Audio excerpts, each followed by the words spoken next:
सागर किनारे बैठा करो, कोई ना कोई लहर तो आएगी। भले ही ना मिले हीरे और मोती, कम से कम सूरत तो जाएगी। ऐसी ऊंची तरंग उठती है कभी कि कोई पास में खड़ा हो तो उसका पूरा चेहरा धुल जाए, शरीर धुल जाए। ऐसे ही धर्मात्माओं के पास, संतों के पास बैठा करो।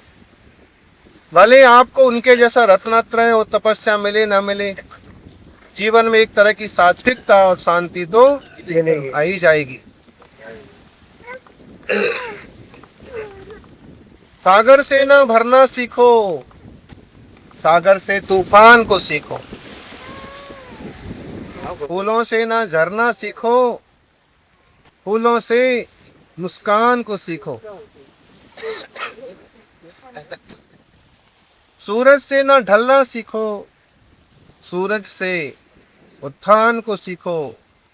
जीवन का निर्वाह नहीं, बस जीवन का निर्माण भी सीखो, जीवन का निर्वाण भी सीखो। उठना और गिरना लगा रहता है। कोई गिर करके गिरा का गिरा रह जाता है और कोई गिर करके भी उठ खड़ा होता है। जो गिर करके भी उठ खड़ा होता है वो सूरज की तरह चमकता है, सागर की तरह हिलोरें लेता है।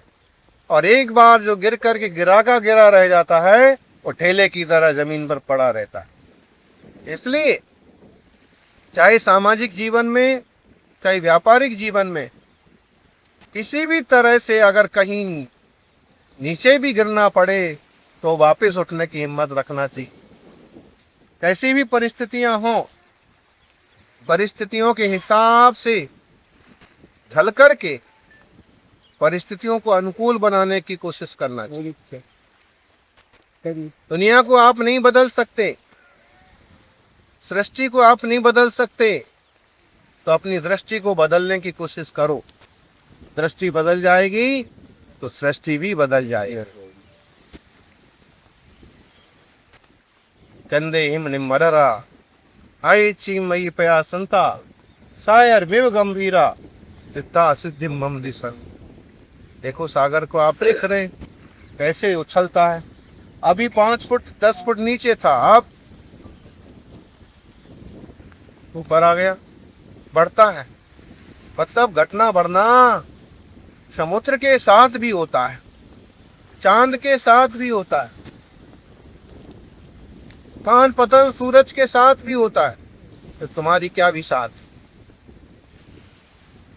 जीवन में अगर इस तरह की बातें बने तो कोई आश्चर्य की बात नहीं है, लेकिन फिर भी सही रास्ते चलते रहना, सही रास्ते पर डटे रहना, इससे इंसान महान बनता है। जैसे सागर, चंद्रमा और सूरज। चंदे निम्बरा सिद्धों के लिए कहा है। सिद्ध भगवान कैसे हैं? तीर्थंकर प्रभु कैसे हैं? चंद्रमा से भी निर्मल। चंद्रमा में तो दाग है, लेकिन आत्मा बेदाग है, परमात्मा बेदाग है। चंदे निम्बरा आदित्य में पया संता। आदित्य का मतलब होता है सूर्य से अधिक ज्यादा प्रकाशमान। परमात्मा ज्ञान प्रकाश से सूर्य से भी ज्यादा प्रकाशमान है। देखो सूरज सामने से लाइट करता है तो पीछे तरफ अंधेरा रह जाता, लेकिन ज्ञान में लोकालोक चलकता है।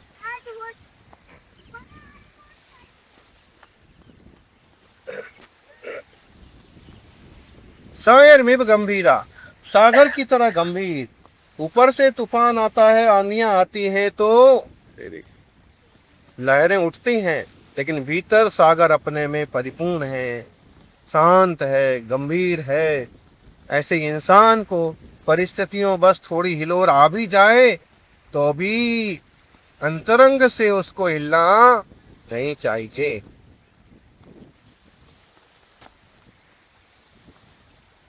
रमेश सार जी में आचार्य देव अमृतचंद्र स्वामी कहते हैं, 14-15 नंबर की गाथा।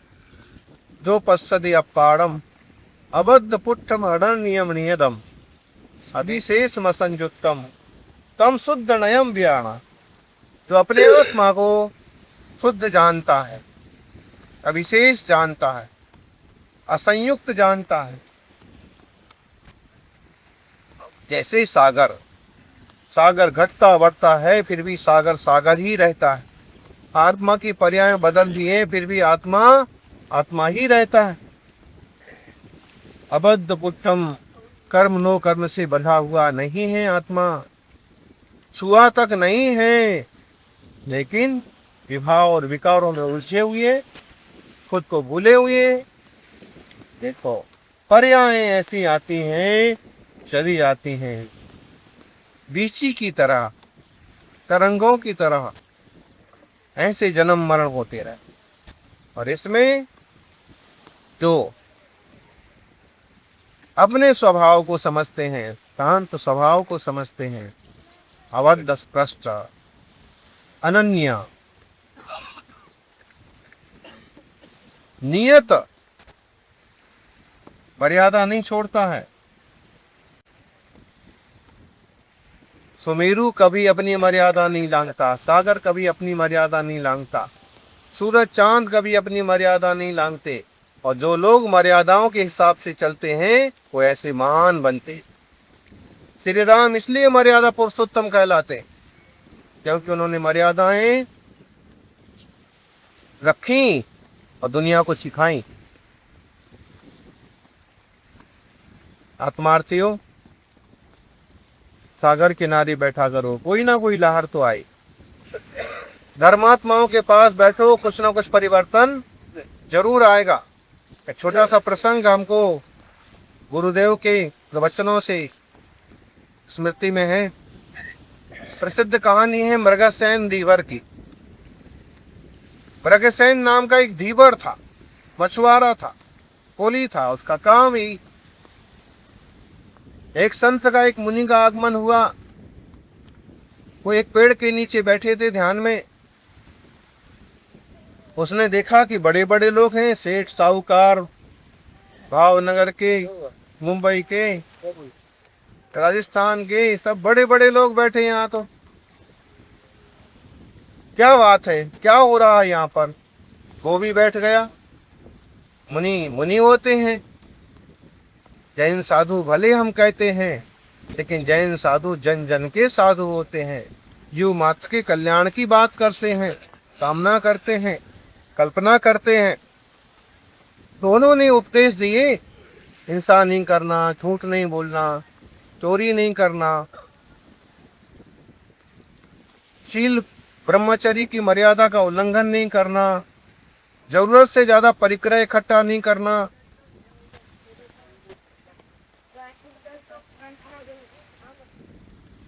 किसी को ठगना नहीं, किसी को तकलीफ देना नहीं, और अपने आत्मा को जरूर जानना, क्योंकि बिना आत्मा को जाने धर्म का कोई सार नहीं।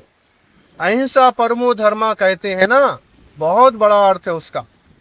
दुनिया के किसी भी धर्म में से अहिंसा जैसी चीज निकाल दी जाए तो धर्म नाम की कोई वस्तु नहीं बचेगी।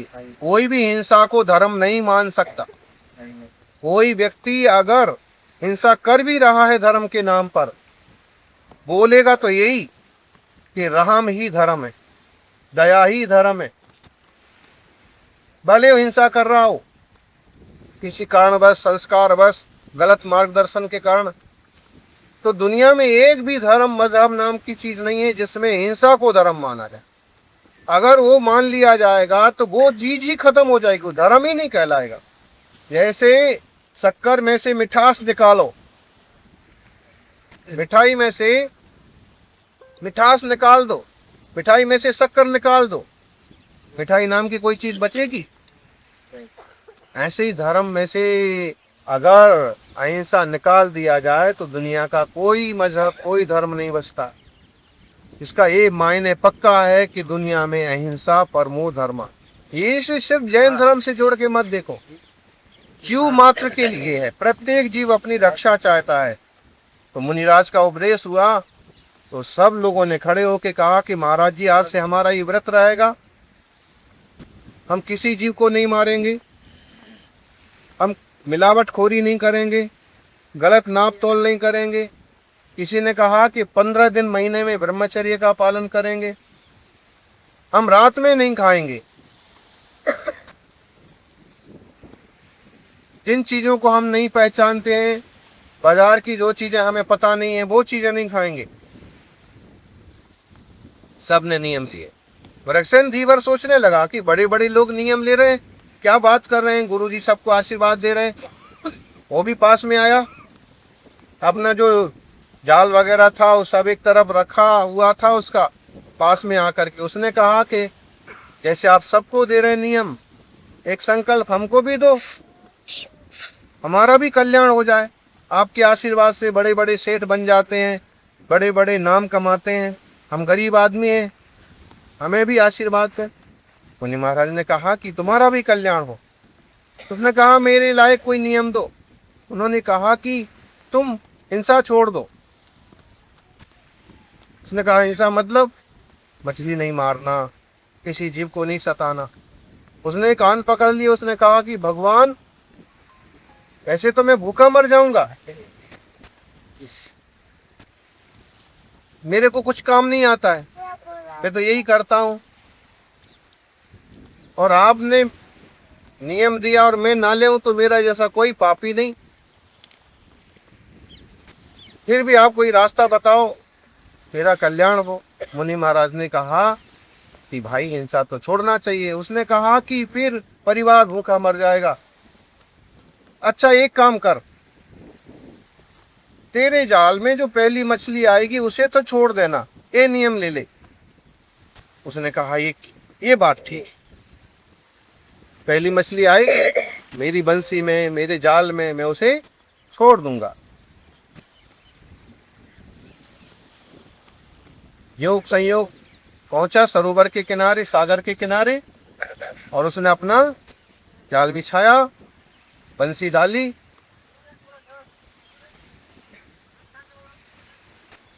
और अचानक से एक बड़ी मछली उसमें फंस के आ गई।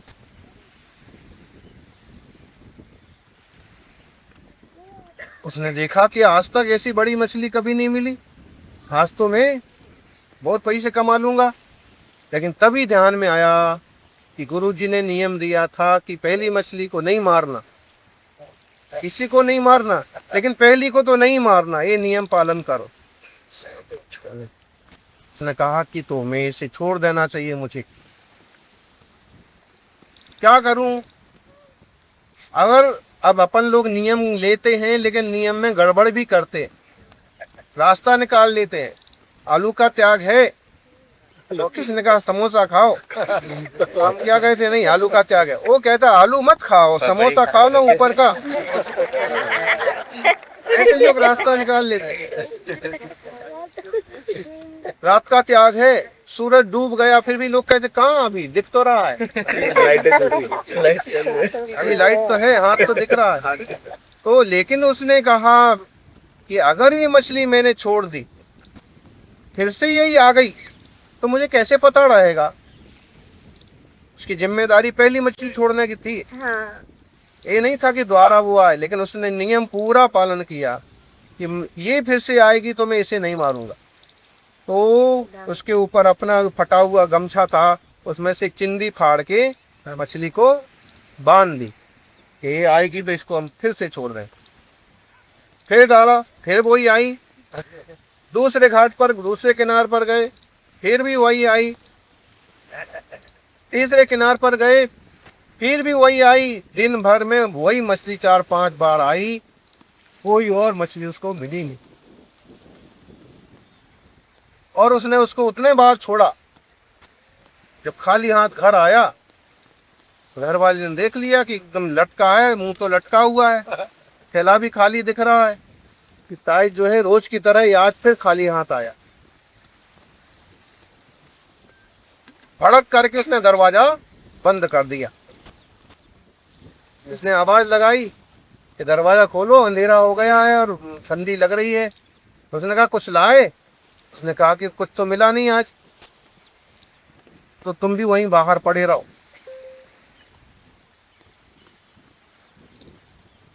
उसने कहा कि ठंड लग रही, अब ठंड में मरो तुम, जैसे हम भूख से मर रहे। तो ये पेड़ था और पेड़ के नीचे वो बैठ गया। ठंड थी, थकान भी थी, आखिर नींद आ गई।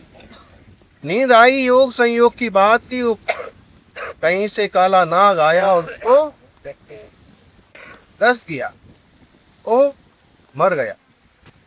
जब सुबह हुआ तो उसने भी दरवाजा खोला कि भाई अभी तक ये बड़े ही होंगे, देखे तो अब सुबह हो गई तो अब इनको फिर वापस भेजें, कुछ लेके आओ। जैसे ही दरवाजा खोला, धक्का लगाया, पेड़ के नीचे पड़े हैं, हिलाया, लेकिन वो तो नीले पड़ गए। अब रोने लगी। परिवार में आपस में किस तरह की बेवकूफी होती है। आजकल तो लोग कुछ ज्यादा ही दुष्ट हो गए। बाकी कभी आपस में इस तरह के टकराव में इतनी बड़ी घटनाएं तक घट जाती हैं। इसलिए परिवार जुड़ा रहना चाहिए, इस तरह का व्यवहार होना चाहिए। एक अगर गर्म होता है तो दूसरा नरम पड़ो। भिड़ने से कुछ उपलब्धि नहीं होती है। वो आदमी मर गया, अब उसने रोना चालू किया। रोना चालू किया तो आसपास की महिलाओं ने कहा कि तय नहीं तो रात को उसको अंदर नहीं घुसने दिया, उसकी आवाज तो हमारे को भी सुनाई पड़ रही थी, लेकिन तुम्हारा पति था, अंदर क्यों नहीं आने दिया। जो भी है, उसको भी ऐसा आघात लगा कि वो भी मरण को प्राप्त हो गया। प्यार तो होता ही है, चाहे गरीब हो चाहे अमीर हो, रात देश हो, कहीं जाता थोड़ी।